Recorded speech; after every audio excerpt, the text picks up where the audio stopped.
the covenant of God with people. The covenant of love with Abraham was special. And because Abraham had a covenant with God, he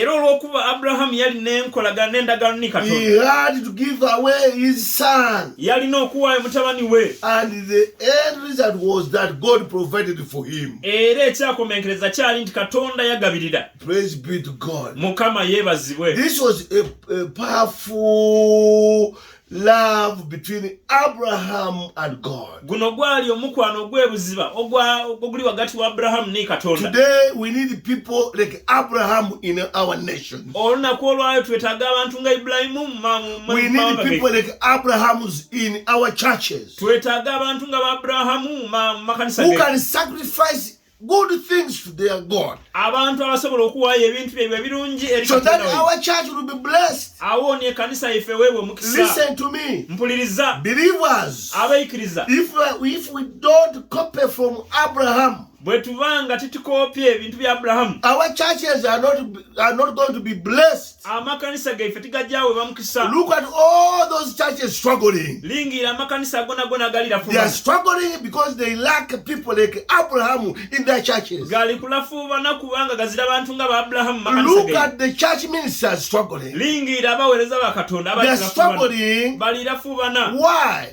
Because they lack people like Abraham in their churches. And if we need our churches to be blessed, our countries to be blessed, we need people like Abraham to be with us. Now when we possess the gates of the enemy, the Bible says the gates of hell will not prevail against a praying church. The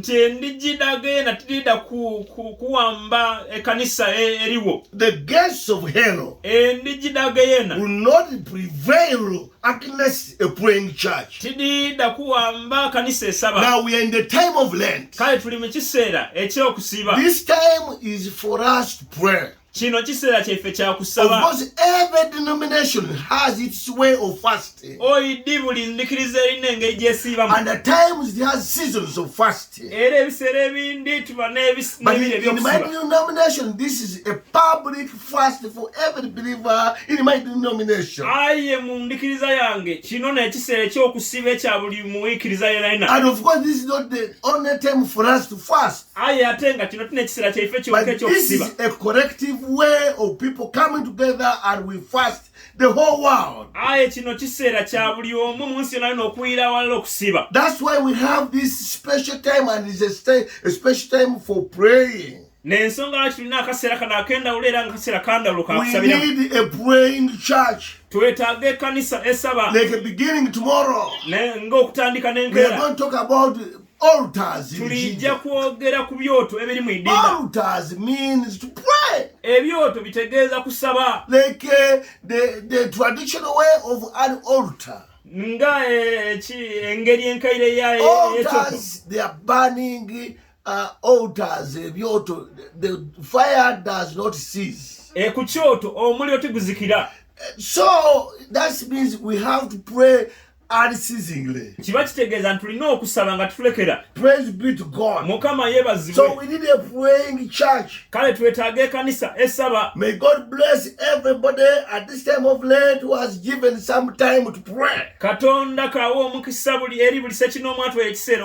We need a praying church which will raise up in a militant force. You see, this is like military people don't rest. They keep our country. They are ever alert to engage any force coming in to disorganize our country. So we need a praying church. Whoever holds the gates or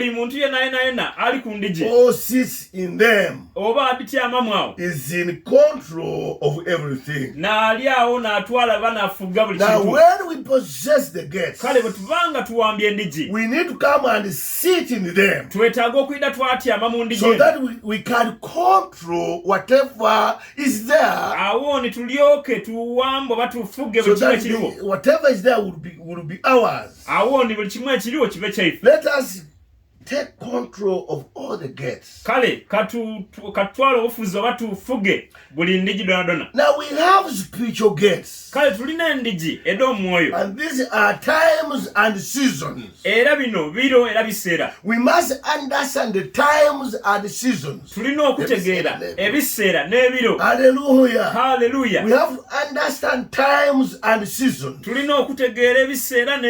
I want to announce to you that this is the time and season for you to possess the gates of the enemy.